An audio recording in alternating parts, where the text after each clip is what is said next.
What's going on, everybody? Welcome back to the Pack a Day podcast. I'm your host, Andy Herman. You can follow me on Twitter at Andy Herman NFL. Thanks so much for joining me today. In just a bit, we're going to be talking about DeAndre Hopkins and if a trade to the Packers could actually make some sense.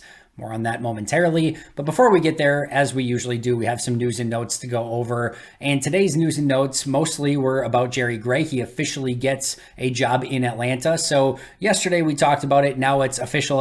He is the new assistant head coach for the defense for the Falcons. So not a defensive coordinator, not a secondary coach, not a cornerbacks coach, not a defensive backs coach, not a passing game coordinator, none of it. He is the assistant head coach with it's like slash defense title. So he's going to be overseeing the defense in some capacity. They didn't give him any specific position. Basically, he's going to be second in command on that new defense. So really good opportunity for Jerry Gray. Understandable why he would want to take that position. It does get that coveted assistant head coach title as well. So again, kudos to him and appreciate all the work that he has done in Green Bay.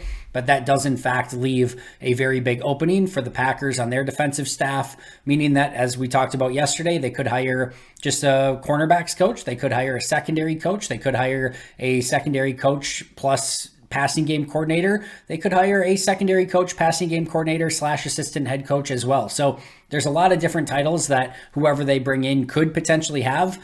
Whatever it is, there is a big opening there right now with Jerry Gray leaving. They will need somebody to step up in that capacity. If you're wondering who that could be, go and listen to yesterday's episode. I go over all the different candidates that I think would be great fits in Green Bay. One of those candidates is Chris Harris that I talked about. I know there are reports that he is going to be the passing game coordinator for the Titans. It does sound like that's going to be a done deal. It does seem like he is going to potentially interview for the defensive coordinator job or any defensive coordinator jobs that open first before finalizing with the Titans. Everything that I have seen has shown that it is not finalized yet. So as I kind of talked about yesterday, these things always can take a turn. And if the different opportunity turns up, maybe he changes his mind. I think it's very unlikely that he ends up in Green Bay. I'll put it that way. It does seem like it's either going to be the Titans as a passing game coordinator / defensive backs coach, unless he can find a defensive coordinator job somewhere. And since Green Bay doesn't have a defensive coordinator job open, it likely means that he's either going to go elsewhere or just end up with the Titans in a similar role. So probably not Chris Harris, but that deal is not quite finalized yet, and crazier things have happened. Meanwhile, we also get Aaron Rodgers on the Pat McAfee show. Probably the most nondescript episode as of late, since Rodgers has ended his season with the Packers and has been on the show, 3 times now? The first, the big takeaway that I think a lot of people had is he said, quote, it sounds like there's already conversations going on that aren't involving me, which are interesting. All right. So that's what he says. And a lot of people are like, oh, does that mean there's trade conversation? Does that mean that they're doing things without him behind his back? What does that mean? First and foremost, your guess is as good as mine. We just don't know. It's all conjecture at this point, which is, what peak offseason is a lot of conjecture, right? My take on it is it's much ado about nothing. And the reason I say that is, of course, the Packers have to start their offseason.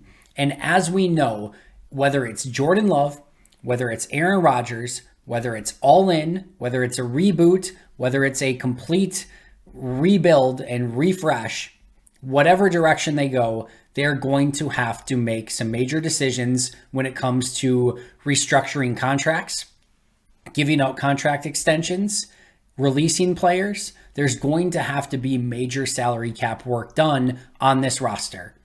My guess, that's what it is that some of this stuff is already in motion. Some of the players that they know they're probably going to have to move on from, they probably are already having those discussions internally of players they need to move on from. They've probably already reached out to certain players about restructuring contracts, whether that be like, hey, we want you to take a pay cut, or whether that be, hey, we just need to borrow money from the future, so we're going to take this base salary and turn it into bonus.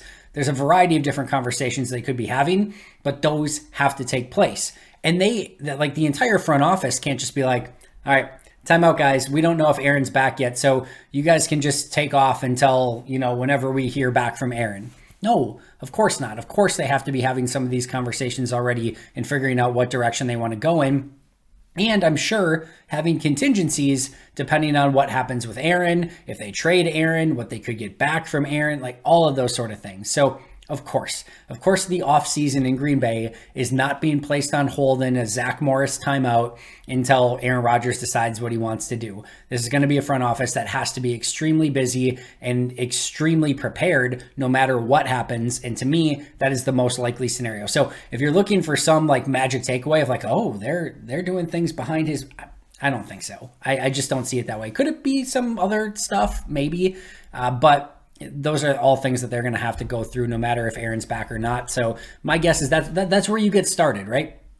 There is low-hanging fruit of things that need to be taken care of this offseason. What tender are you going to give Yosh Nijman?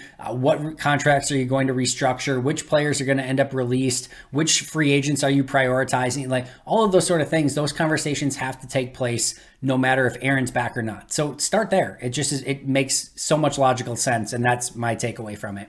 The other big thing from Aaron's interview with Pat, in my opinion, was just his incredible, just really outpouring of respect and just a really big endorsement of Rich Bisaccia as a potential head coach in the league. That was a resounding like, hey, go hire that guy. So not great if Green Bay would lose him to Indianapolis, and that was sort of the whatever got it done. Like that was the final nail that convinced Jim Irsay that they should hire Rich Bisaccia. I know like some people were posting online of like, man, how much does Green Bay hate or how much does Aaron Rodgers hate Green Bay if he's trying to get Rich Bisaccia a job so that he's going to end up leaving Green Bay? I promise you, Matt LaFleur would be giving the same ringing endorsement of Rich Bisaccia to Jim Irsay and anyone from the Colts that called and said, hey, tell me about Rich Bisaccia. Would he make a good coach? There's no way that Matt LaFleur is going to be like, yeah, he's not very good, or I wouldn't recommend him so that he could keep him on his roster. There's just no way. Matt LaFleur is the 1A guy that is constantly speaking praise of his assistant coaches. I promise you, if it were Matt LaFleur being interviewed and he was asked about Rich Bisaccia as a potential head coach, I guarantee you that answer would have sounded almost identical. So I don't take anything away from that other than it's a really huge endorsement for Rich Bisaccia. And if I were the Colts, I would be listening to what Aaron had to say, because I do think Rich is a very good coach. He had huge reviews from his time at as the interim head coach at the Raiders. And there's nobody in the Packers organization that seems to have any sort of ill word towards Rich Bisaccia at all. And it's all glowing reviews as well. So that was the other key takeaway. One other note, Sean Payton ends up with the Denver Broncos. They trade first and second round picks for Payton and like a third. Like trading picks for coaches is always a little bit weird. I think there's certain cases and scenarios where it makes a lot of sense. Like if you can get a really good coach, like, you know what, work out the picks now and then figure all the rest out later, right? This is a Broncos franchise that's tied to Russell Wilson and has already traded a bunch of draft capital and assets away for Russell Wilson on a quarterback that seems completely lost at the moment. So there's one of two thought processes here. A, if you're going to give up more draft capital for a coach, you better be dead set that he can be the guy that fixes Russell Wilson and builds an offense around him that can work, because that's the only thing you're trying to do right now, right? Russell Wilson and the Broncos are just tethered together, and there's nothing that's going to happen there. So the only thing that you're desperate at this point to just be like, which coach can find a way to make that guy successful? Because if he doesn't, you're probably screwed already. So an additional first and second round pick to try to make that guy right might be worth it at this time. But my goodness, if Russ isn't fixable, now you've just traded away a ton of draft capital. You're tethered to a quarterback that's broken, and you have a head coach that may not be able to fix him and now has no other resources to help build this team. That could get extremely ugly in Denver very quickly and get a lot worse before it gets better. Now, Sean Payton has a really good track record in this league. Not as good as Mike McCarthy, by the way, which I think goes unnoticed at times. But either way, neither here nor there. We'll see what happens, but a very interesting choice by the Broncos when they've already given up so much draft capital for a quarterback that looks really bad. Now to go out and get Sean Payton and spend even more draft capital, things could get really tough in Denver if that doesn't work itself out. All right, main topic for today, DeAndre Hopkins. And the question being, and there's been some buzz about this, could DeAndre Hopkins end up in Green Bay as their next star wide receiver? And the answer is no. Thank you so much for joining me today. I will be right back here. Just kidding, obviously. But it does seem like an absurd question at the onset, right? Could DeAndre Hopkins be a member of the Green Bay Packers in 2023? And when I first kind of saw it, I dismissed it. And ultimately, spoiler, the answer I think is very much no. I don't think that this is something that could come to fruition. The reason why it's a topic and the reason why I'm discussing it, if you look at the Vegas betting odds, different sites have different odds, but the Packers are somewhere between first on a lot of lists as the most likely destination for DeAndre Hopkins to at worst third, somewhere between like plus 300 and plus 500, depending on what site you go to, as to whether or not he will be the next wide receiver for the Green Bay Packers or whether he plays his next regular season snap as a member of the Green Bay Packers. So there is some buzz out there, and the gambling sites seem to think that Green Bay is a legitimate destination for DeAndre Hopkins. And the first thing that we're going to have to answer, right, is can they even fit him under the salary cap? We've gone over all the different scenarios in the salary cap, and in almost all of those, trying to fit in a DeAndre Hopkins would have been extremely difficult to do, especially with Rodgers coming back and all the players that they'd want to keep around him and those sort of things, right? So let's look at his contract. His salary in 2023 would, after the trade, would be $19.45 million, non-guaranteed, and a 2024 salary of $14.92 million. No guaranteed money on any of that. Just a $19.45 million salary in 23, a $14.92 million salary in 2024. So you might say, all right, well, that's it. It's over. There's no way they can fit a $19.45 million salary on the salary cap in 2023. That's true. That second part is legitimately true. There is 0% chance they can fit a $19.45 million salary on their books in 2023 with where they're currently at as a franchise. That being said, you could get that contract as low as about $5.5 million by extending it out and putting void years on it. So there is definitely a way that you can get him for, again, as low of a cap hit as $5.5 million in 2023. It's going to add guaranteed money on top of that. It's going to make things more complicated in the future, but it is feasible. It is definitely possible to get him on the team and have him on a cap hit that's $5.5 million. You bring back Allen Lazard and Randall Cobb, like even no matter how you structure the contracts, they're probably making more than $5.5 million in this upcoming, season with the way their contracts would be structured. So yes, they can fit DeAndre Hopkins under the salary cap. They would just need to trade for him and then do some restructuring of his salary, which is definitely within the realm of possibility. The big thing here is, of course, Aaron Rodgers would need to be back in this scenario. The reason being is twofold. A, I can't imagine a scenario where Green Bay would be interested in bringing in a 31-year-old wide receiver to pair with Jordan Love on a team that's going to need to be rebuilt in some capacity. Just doesn't make a ton of sense. The second, and maybe more important one actually, is that DeAndre Hopkins actually does have a no-trade clause. Aaron Rodgers does not. DeAndre Hopkins does. So he can veto any trade.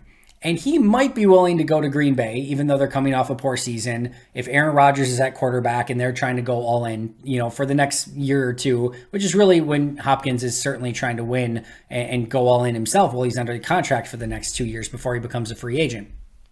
So he might be willing to go north and go from Arizona to Green Bay and play in the cold for a team that struggled last year if Aaron's back and the team's willing to go all in.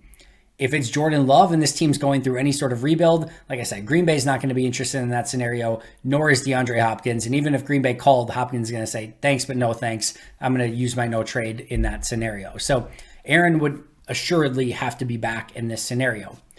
My next question would be is, could this sort of be an olive branch to get Aaron Rodgers back in Green Bay?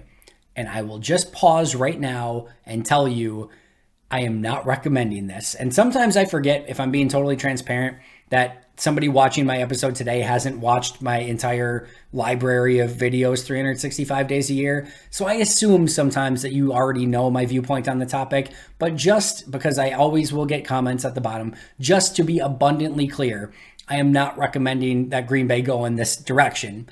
But if they do want Aaron Rodgers back, and Aaron's question of like, hey, is this team really interested in going all in this upcoming year?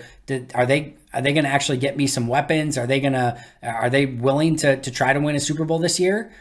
going out and getting DeAndre Hopkins would be a pretty good way to convince your, four-time MVP quarterback to come back and play on this team. So if I'm sure if you called Aaron and are like, hey, I know you're playing golf this week, but I just wanted to give you a heads up.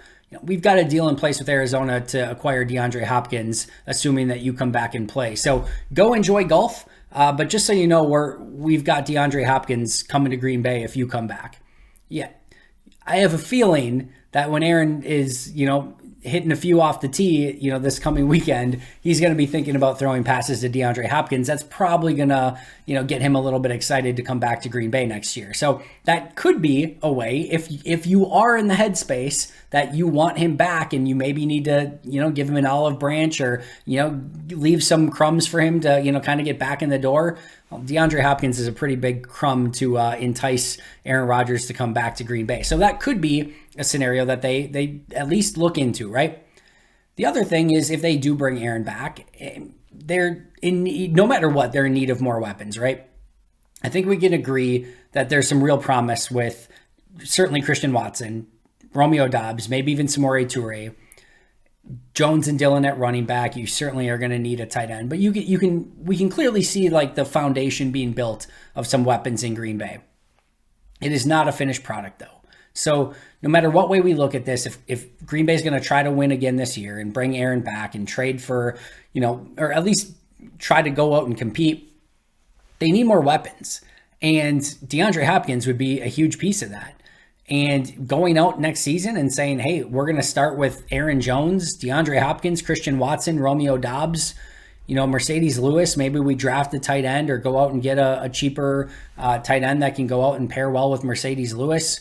Bakhtiari, Jenkins, Myers, Runyon, either Zach Tom or Yash Nyman. Yeah, now you're starting to cook a little bit on offense, right? Rodgers starts playing back at a level he's capable of. Your offensive line plays much better with Jenkins and Bakhtiari healthy for the entire season. And you have Christian Watson taking a step, Dobbs taking a step with DeAndre Hopkins over there. Yeah, you probably feel a lot better about that offense. So that is a major weapon that Brian Gutekunst could potentially add to this team. When you look at a compensation for what it would cost to get a DeAndre Hopkins, tough to say, but he was originally traded. Now that the trade that Arizona got with Houston was a complete ripoff, and David Johnson was involved, but it basically involved a second-round pick. I think that's probably the starting rate for Hopkins, even though Chase Claypool was much younger, but not as talented, not as much of a high-end player as DeAndre Hopkins. I think because of his age, because of some of the suspensions and the injuries and things like that, I think you're probably looking in that second round range. Could it go higher? Maybe. Could it be lower? Maybe. But my gut tells me somewhere in that second round range, which if you're Green Bay, you probably don't have a ton of desire to give up what's a pretty darn good second round pick. Maybe you can get like a fifth back in return as well, but that's going to sting a little bit. But once again, if you're going all in on a season, adding a player like that for a couple seasons in Hopkins could be the way to go. The other thing you could think about it as you could maybe trade a second round pick for DeAndre Hopkins this year. And let's say Aaron retires next year, right? Let's say he retires and you're going to maybe kick off that rebuild.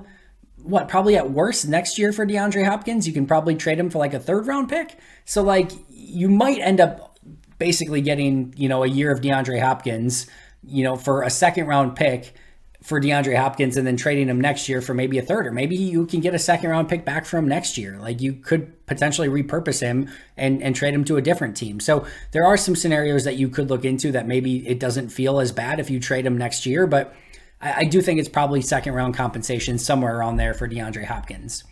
There's a lot of issues though with going in this direction. The first is this is going to be his 11th year in the league. And his decline has been legitimate, not only from a statistical standpoint, but as he's about to turn 31 years of age. These are his Pro Football Focus grades over the last 5 years in order: 92, 87.8, 87.1, 79.8, 72.9. Down every single year in order, year after year after year after year. 4 consecutive years of decline. If it declines again, you're talking about a pretty average to mediocre player. So that is something that you have to be very cognizant of. For 7 straight seasons, he played 1,000 plus snaps, which is going to have a lot of wear and tear on the body, first of all.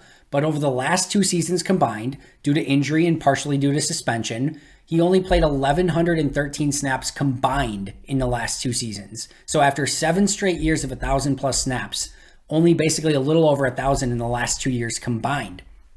Are you willing to trade a second round pick for a player who might only play 500-600 snaps?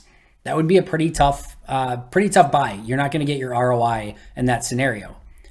Additionally, around that age 31 season, around year 10, 11 for wide receivers, we've seen very steep declines from AJ Green, Julio Jones, Larry Fitzpatrick, Demaryius Thomas, Brandon Marshall, amongst others.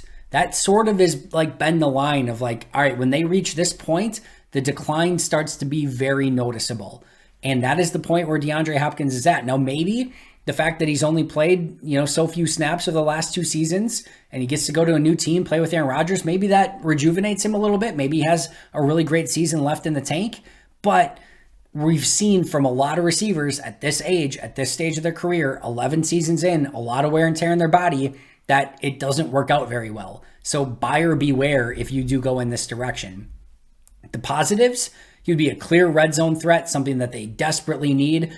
He would be a massive playmaker for this offense. Maybe not the same, speed and everything that he once had, but still awesome catch radius, would still draw double teams, would open things up more for Christian Watson and Romeo Doubs. I think the fit with Doubs and Toure and Watson, along with Hopkins, would be phenomenal. I think those guys all fit together really well. All different, you're building your basketball lineup, right? Hopkins is your big physical possession receiver who can go up and get the ball, high point it, and just, make spectacular plays. Christian Watson's going to be your speed playmaker, stretch the field, end around reverses. Romeo Doubs is going to be more your traditional, wide receiver who can do a little bit of everything, kind of like your Robert Brooks-ish, kind of like, Donald Driver, like just kind of, I'm not saying to that level per se, but like just kind of your overall wide receiver. You can line him in the slot, X, Y, whatever you want to do with them. And then you've got Samori Toure is a little bit more of a slot, shiftier wide receiver who can also get a little bit deep as well. So I do think you've got some different shapes and sizes as you're building out your sort of basketball lineup at wide receiver. So I do like that fit. Again, red zone would be huge. Possession receiver on some third downs would be huge. And you just need more playmakers, as mentioned earlier, and he certainly fits the bill as well. Ultimately, at the end of the day, do I think this is likely? No, I do not. I would be willing to tell you to probably take that money and bet it elsewhere if I were you. If you're going to put, plus 300 or plus 500 on DeAndre Hopkins going to Green Bay, I think there are better bets out there for you where you could maybe save your money a little bit better. These are not the type of deals that Green Bay likes to do at all. You're sinking far too much future costs into one season for Rodgers and Hopkins and this current team, the way that they are structured. We've seen a significant decline in production from DeAndre Hopkins. He has had injury issues. He has had suspension issues. He hasn't been the same player. And quite honestly, if you told me that they were going to take a second round pick and put it into a playmaking wide receiver, I would rather have them probably spend it in the draft. I'd rather have them maybe go after a Michael Pittman. There's a lot of different ways that I would have them spend that second round pick other than DeAndre Hopkins. I don't think DeAndre Hopkins is the best maybe move overall if you're going to spend a second round pick on a wide receiver. I think you can find better options that could maybe help you now, but are going to help you both now and in the future more than what DeAndre Hopkins will. And I just think there's too many red flags and ultimately just not a move that Green Bay likes to do, especially with Brian Gutekunst as GM. So probably like involved in the conversation if Rodgers is back, probably per usual, not an actual member of the Green Bay Packers. Hope you enjoyed this episode. If you did, or even if you didn't, you can still like, subscribe, comment, etc. I'm going to be right back here tomorrow with an all-new episode because we do this 365 days a year. But until next time, and as always, go Pack Go.